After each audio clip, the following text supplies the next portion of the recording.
लेकिन उसकी पत्रकारिता पर किसी ने सवाल नहीं उठाया। शायद ये वजह थी कि उस ठेकेदार को ये बात चुभ गई होगी उसकी खबर को लेकर कि किस स्तर के पत्रकार ने उसकी जो ठेकेदारी को लेकर जो सवाल उठाए थे किया है। और उसकी हत्या सिर्फ एक पत्रकार की हत्या नहीं है, बल्कि छत्तीसगढ़ में और दूसरे राज्यों में ऐसे चल रहे न जाने कितने ही घोटालों पर पर्दा डाल दिया गया। कोई मुकेश जैसा उत्साही पत्रकार अब उन घोटालों पर हाथ डालने से डरेगा, सोचेगा या उसे कोई हतोत्साहित करेगा कि मत करो, तो बहुतों ने राहत की भी सांस ली होगी। क्योंकि हुआ ये है कि जो संस्थानिक मीडिया है उसने इस तरह की खबरों पर हाथ लगाना बंद कर दिया है। अब यूट्यूब या निजी स्तर पर जिनके जिस रूप के प्लेटफॉर्म हैं वो अपने जोखिम पर इस तरह की खबरें कर रहे हैं हर राज्य में। इसलिए आप देखिएगा कि पहले उनका टकराव प्रशासन से होता है। प्रशासन उन पर तरह तरह की बंदिशें लगाता है, तरह तरह के मुकदमे करता है, और ये आए दिन की घटना हो गई है।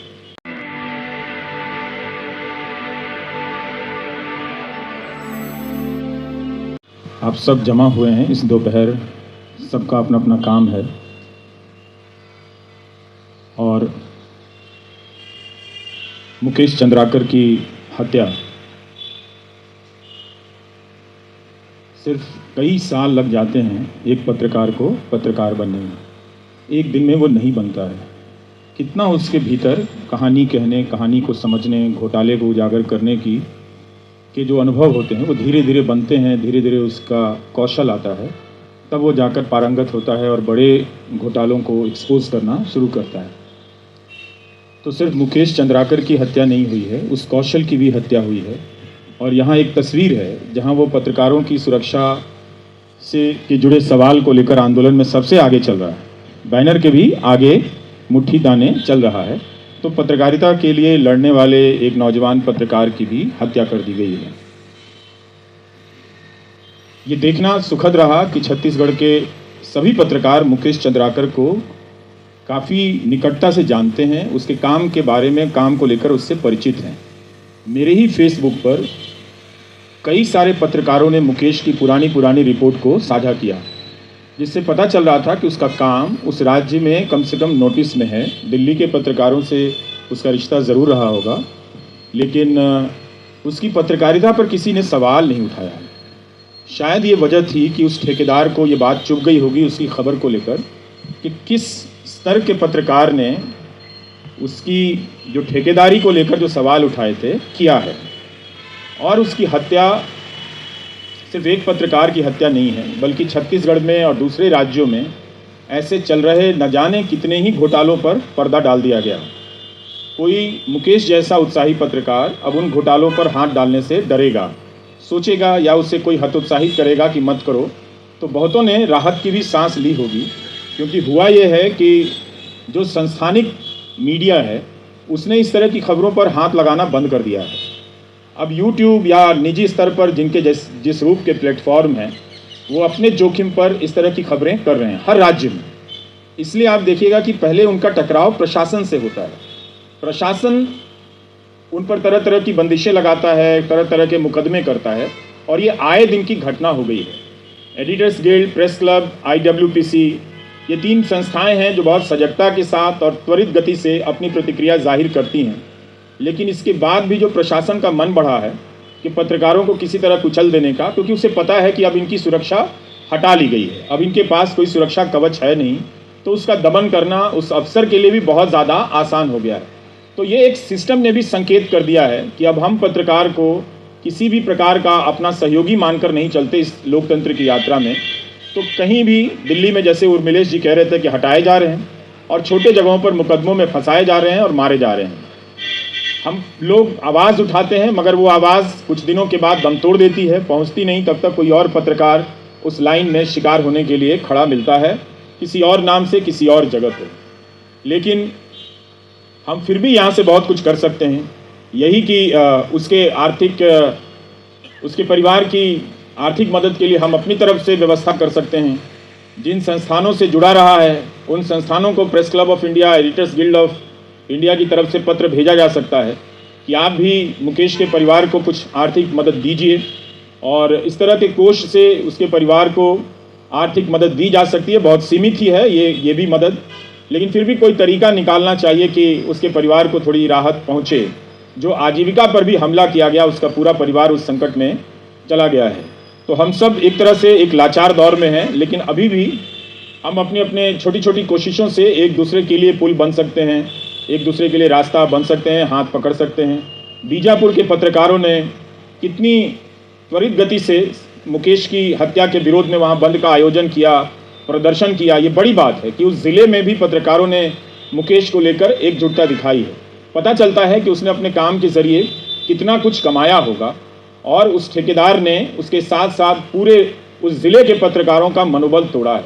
और आप देखिए कि इधर के 1 साल या 2 साल का पैटर्न देखिए, ट्विटर पर ही ज़्यादातर जो वीडियो आता है वो कहाँ से आता है, वो इसी तरह के स्वतंत्र पत्रकार जो ऐसे मौक़ों पर पहुँचे होते हैं जहाँ पहले किसी संस्थानिक मीडिया के पत्रकार को पहुँचना चाहिए था, उसके वीडियो से सब कुछ वायरल कराया जाता है। तो ये उन पर हाथ डालने की कोशिश बहुत लंबे समय से चल रही है और गुमनाम तरीक़ों से चल रही है। लेकिन ये हत्या करके एक संकेत भी दिया गया है कि अपनी अपनी हदों में रहा जाए।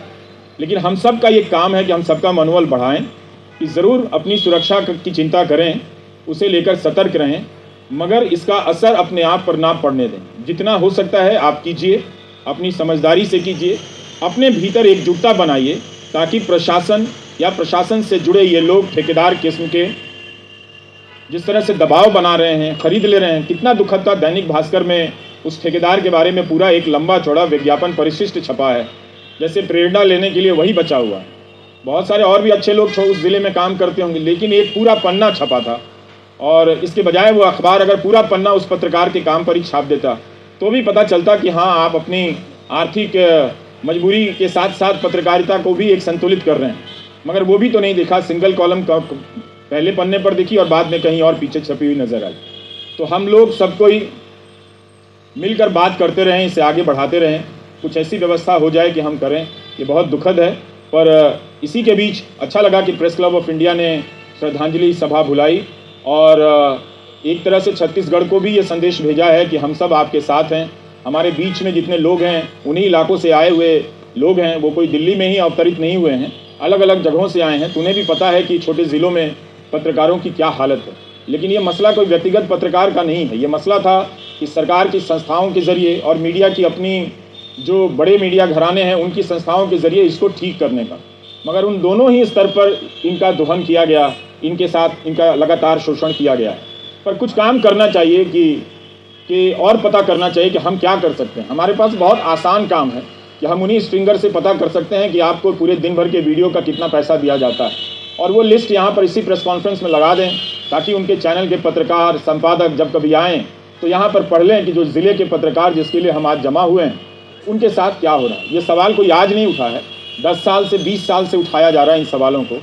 लेकिन अक्सर आपस की बातचीत में किसी को कमतर दिखाने के लिए, आप तब नहीं बोले, आप अब नहीं बोले साबित करने के लिए, इन सब को पॉइंट स्कोर करने के लिए ये सब बातें कही जाती हैं।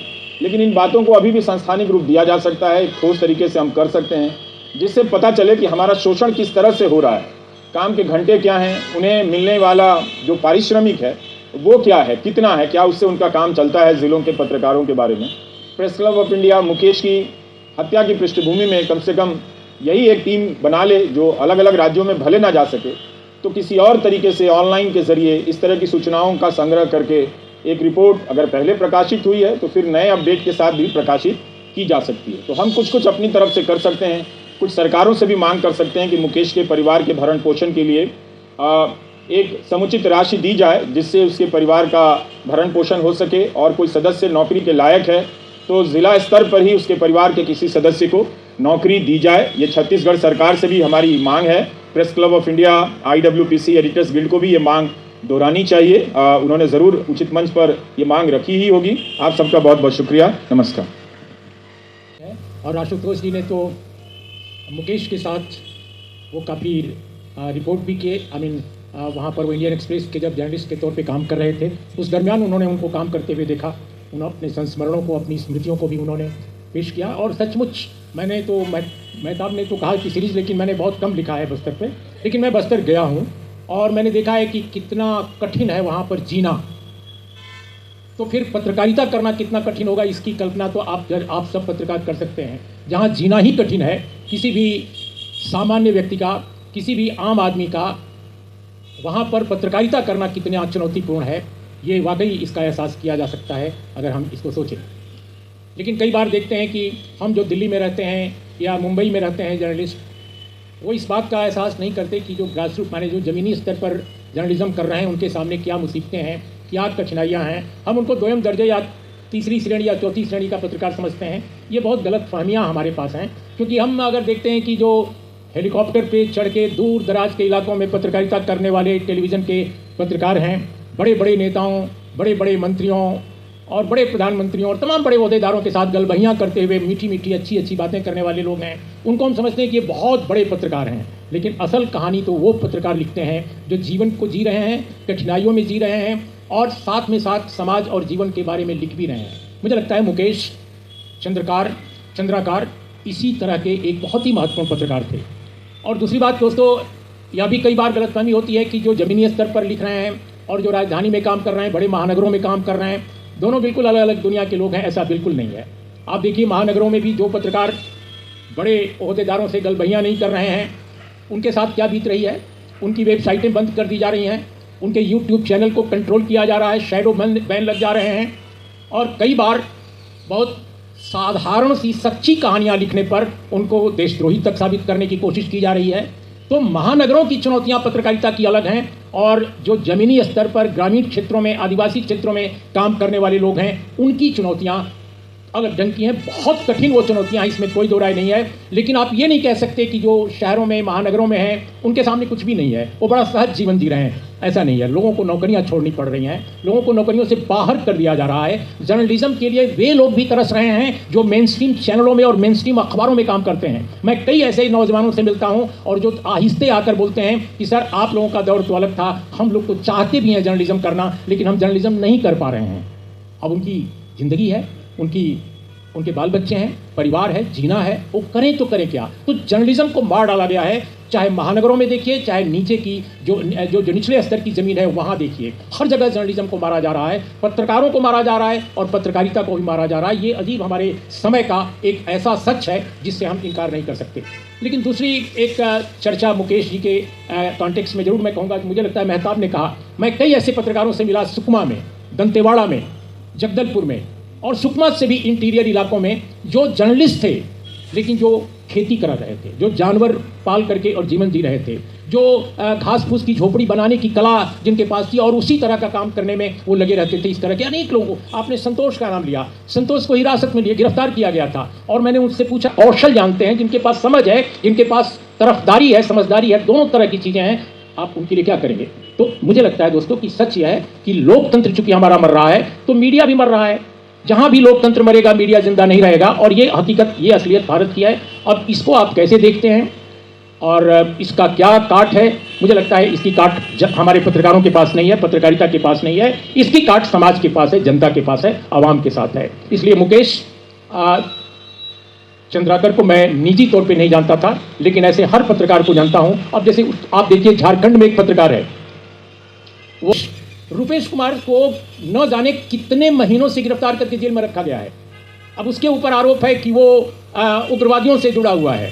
उसके पास कोई हरबा हथियार नहीं पाया गया, उसके पास डायरियां पाई गई हैं, अखबार पाया गया है, किताबें पाई गई हैं और भगत सिंह की किताब पाई गई है वगैरह वगैरह इस तरह के, और उसको साबित कर दिया गया है कि वो देशद्रोही है और वो जेल में पड़ा हुआ है। कई महीने से मैं समझता हूँ साल बीत गए, साल 2 साल बीत गए होंगे। इसी तरह के और बहुत सारे पत्रकार हैं जिनके साथ ऐसा हुआ है, जिनका हम आप नाम नहीं जानते। तो मुझे लगता है कि वो कहानियाँ पहले तो अखबारों में छपा भी करती थी, ये कहानियाँ आज नहीं छप रही हैं।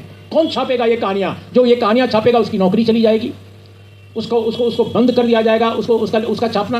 तो ये सारे संकट जो हैं मुझे लगता है कि दंतेवाड़ा से लेकर दिल्ली तक हैं। उनको मारने वाला हत्यारा गैंग है, उसी तरह के हत्यारे गैंग बहुत आलिशान ढंग से जी रहे हैं, बहुत आलिशान ढंग से वे बुलंद हैं। इसलिए उनके बारे में हम नहीं कह सकते कि वे हत्यारे हैं, लेकिन हत्यारे हर जगह हैं। हत्यारे बड़ी जगहों पर भी हैं, हत्यारे छोटी जगहों पर भी हैं, और वे पत्रकारिता के हत्यारे हैं, वे मनुष्यता के हत्यारे हैं, वे लोकतंत्र के हत्यारे हैं। तो आपको तय करना है, हमें तय करना है कि हम इन मुसीबतों से, इन चुनौतियों से, इन सवालों से कैसे जूझें, इनका समाधान क्या खोजें। ये कोई आसान समय नहीं है, ये सबसे, मैं समझता हूं कि आजाद भारत का सबसे कठिन समय है। और मैं इसलिए नहीं कह रहा हूं कि मैं किसी राजनीतिक दल या किसी सत्ता या किसी एक खास की बात कर रहा हूं, बिल्कुल नहीं। ये जो स्थितियां पैदा हो गई हैं, उन स्थितियों में आप कल्पना नहीं कर सकती, गांवों में, कस्बों में, शहरों में जब हम लोग जाते थे पहले, किस तरह की लोग चर्चा करते थे और आज किस तरह की चर्चा कर रहे हैं। चर्चा का पूरा जो विमर्श है, जो पूरा का पूरा जो उनका उसका ढर्रा है, बदल गया है। तो ये मैं समझता हूं कि आज पत्रकारिता की और जीवन की सबसे बड़ी चुनौती है। मुकेश, सचमुच आशुतोष ने बिल्कुल सही कहा कि वो शहीद हैं और पत्रकारिता के एक बहुत महत्वपूर्ण शहीद हैं। हम श्रद्धानत हैं, श्रद्धांजलि अर्पित करते हैं, और हमें ये भी सोचना चाहिए प्रेस क्लब को और जितने और ऑर्गेनाइजेशन इस मीटिंग को बुलाने वाले हैं, सभी लोगों से मैं अपील करूंगा कि हमें कुछ करना चाहिए दिल्ली में, ताकि कम से कम हम उनके परिवार के लिए कुछ कर सकें, दबाव डाल सकें छत्तीसगढ़ सरकार पर और केंद्रीय गृह मंत्रालय पर भी कि हत्यारों के साथ तत्काल कार्रवाई उन पर, न केवल ये कि उनको गिरफ्तार कर लिया गया है, तत्काल चार्जशीट की जाए, उनके साथ कार्रवाई की जाए उचित। और छत्तीसगढ़ में खासकर कॉन्फ्लिक्ट जोन जो है, उस एरिया में पत्रकारों की सुरक्षा के लिए क्या किया जा सकता है, इस पर हम लोग विचार करें और कुछ न कुछ कंट्रीब्यूशन हम मुकेश के परिवार के लिए जरूर जुटाएं। ये मेरी आप सबसे अपील है। नमस्कार, आदाब। दरअसल बस्तर में पत्रकारिता की कब्रगाह है। मैंने खुद पिछले 6-7 सालों में ये देखा है कि कई सारे साथी जो वहाँ से नियमित तौर पर रिपोर्टिंग करते थे, वो आज दूसरे काम करने पर मजबूर हैं। उन्हें पत्रकारिता छोड़ना पड़ा। उसमें से उन लोगों को जेल भी जाना पड़ा और जेल से वापस आने के बाद वो चाहते थे कि पत्रकारिता फिर से वो कर पाएँ, लेकिन वो नहीं कर पाए। 3 नाम मुझे इस वक्त याद आ रहे हैं। एक तो सुमारू नाग, एक पत्रकार साथी थे, उन्होंने कभी वो पत्रकारिता फिर से शुरू नहीं कर पाए। प्रभात सिंह जो अभी दंतेवाड़ा में रहते हैं, वो कभी उनको भी जेल भेज दिया गया था, वो भी पत्रकारिता शुरू नहीं कर पाए। फिर संतोष एक हमारे साथी पत्रकार थे, वो भी कभी पत्रकारिता नहीं शुरू कर पाए। तो ये लगातार हो रहा है और कई लोग मारे गए। तो ये सिलसिला चल रहा है, इसको रुकना चाहिए। और मुझे लगता है एक और बात जो आशुतोष जी कह रहे थे कि हम जो कहते हैं कि वो उनके यहाँ क्यों गया, ठेकेदार के यहाँ क्यों गया, और ये मुझे लगता है सिर्फ बस्तर का इशू नहीं है। हम भी तो दिल्ली में भी तो हम अपने सोर्सेज के यहाँ जाते हैं, उनकी पार्टीज़ में जाते हैं, तो हम अपने लिए एक स्टैंडर्ड रखते हैं जो थोड़ा सोफिस्टिकेटेड होता है। लेकिन हम ये चाहते हैं कि जो बस्तर से पत्रकारिता कर रहे हैं या दूर दराज के इलाकों से, कश्मीर से या कहीं और से कर रहे हैं, तो उनके लिए दूसरा स्टैंडर्ड होना चाहिए। तो ये भी अपने आप में एक दोहरापन है जो हम लोग दिल्ली से पत्रकारिता करते हैं या दिल्ली से जाकर के पत्रकारिता करते हैं।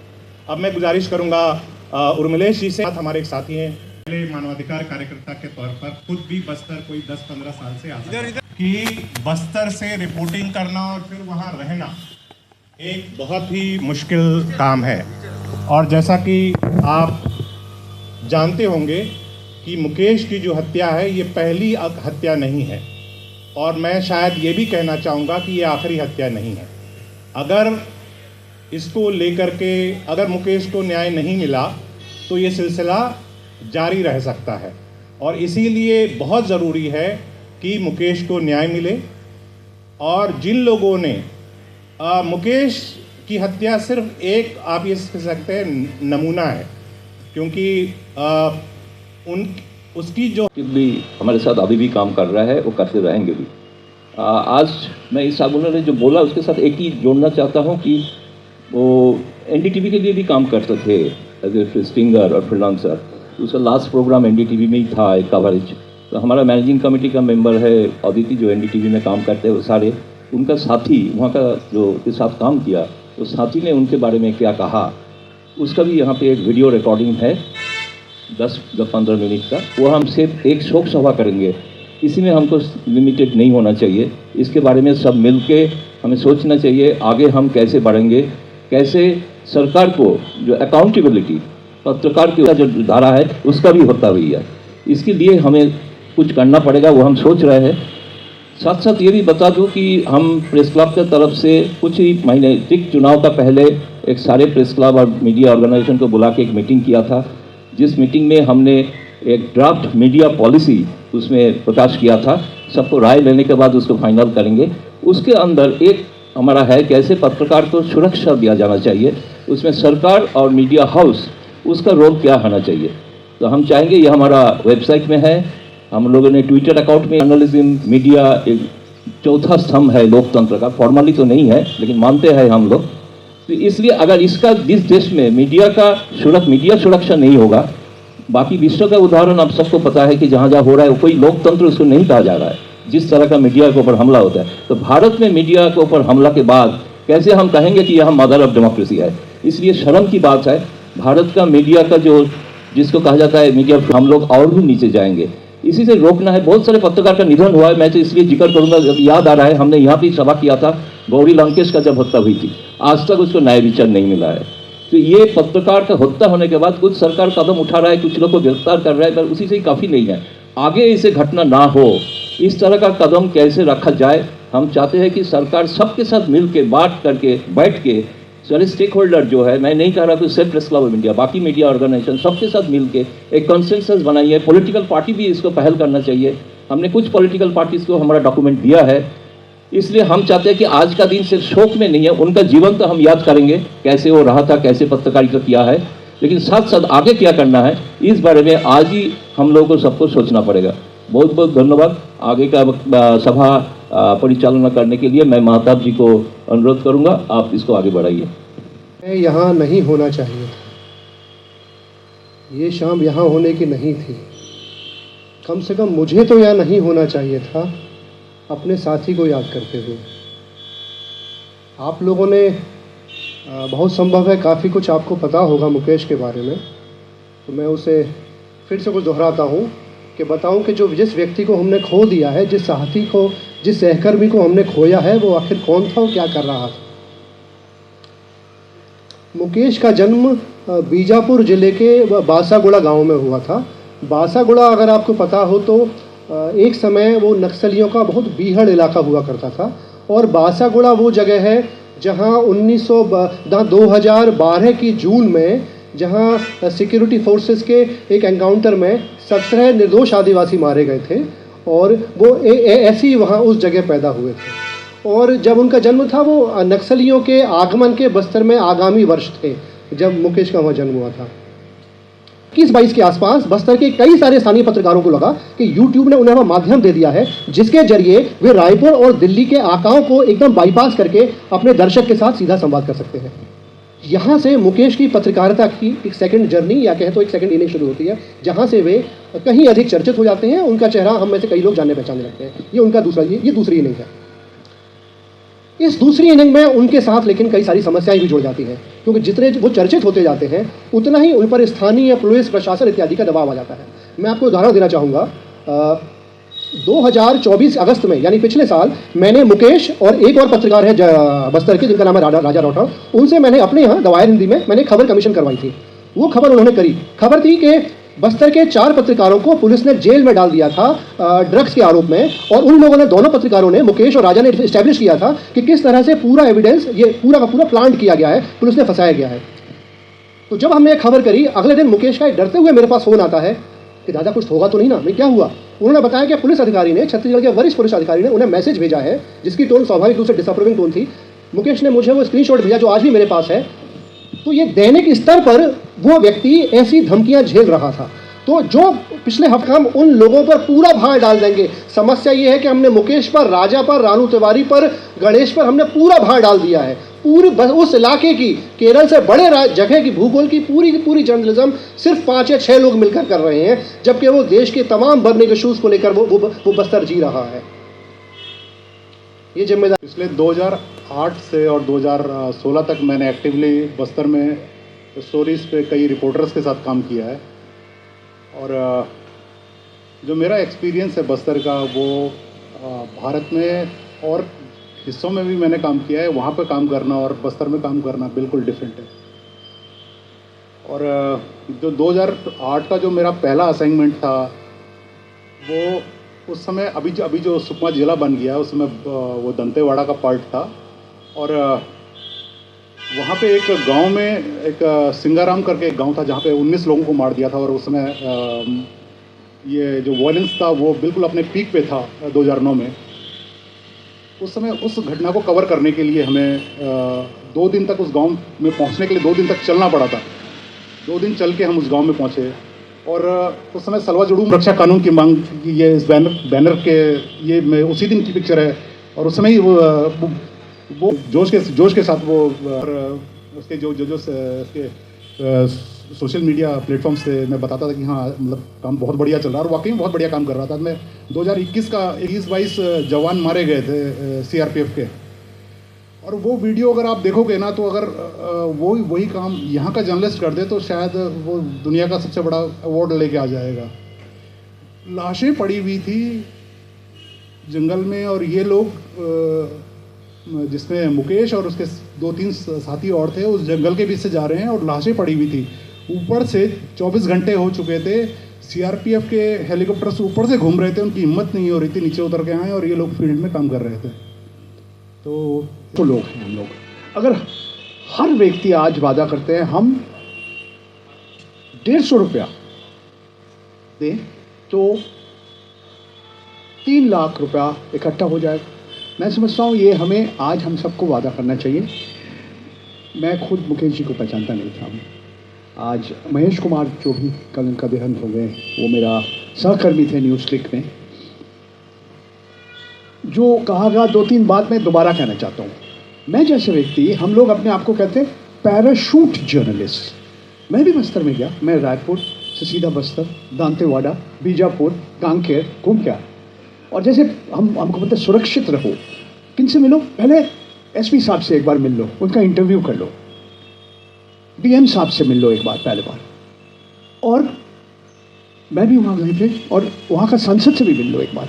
मैं भी वहाँ पे मिला था महेंद्र कर्मा जी से। मेरा एक डॉक्यूमेंट्री फिल्म है, वित्त चित्र है, वो सलवा जुड़ूम के ऊपर। और खर्चा होता है। आप दांतेवाड़ा से बीजापुर जाइए, अब घंटों लगेगा। और सड़क का क्या स्थिति है आप जानते हैं। आप जाइए, आपको घंटे लगेगा। कौन ये आप यातायात का पैसा कौन देता आपको? फिर भी आप जा रहे हैं, स्पॉट में जा रहे हैं, कोई घटना हुई है आप जा रहे हैं। मैंने जब वहाँ से गया, दांतेवाड़ा में एक जेल ब्रेक हुई थी। ठीक है, दांतेवाड़ा नज़दीक है, दांतेवाड़ा में होटल है, खाने पीने का अच्छा।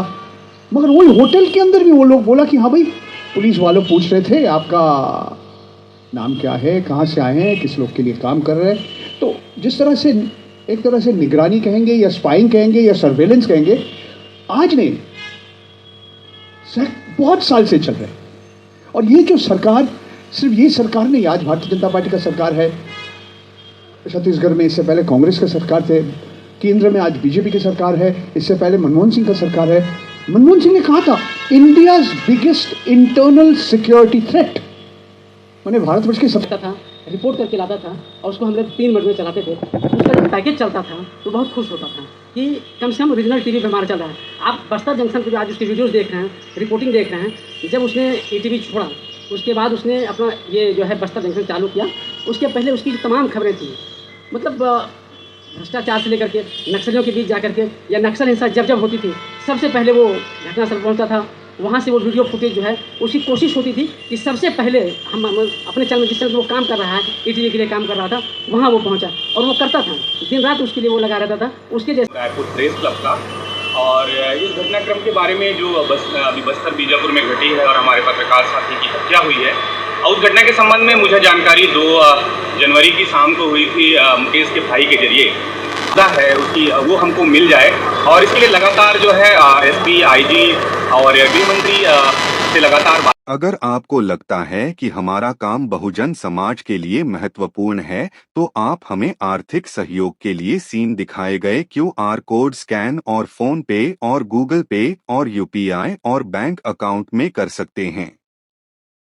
फोन पे, गूगल पे 9250529129, UPI 9250529129@YBL। Bank account state bank of India AC 104299462008, IFSC code SBIN 00066563। आपका छोटा से छोटा सहयोग समाज और हमें और मजबूत करेगा, जिससे हमें बहुजन पत्रकारिता में और निष्पक्ष बनाने में मजबूत करेगा। जय भीम, जय भारत।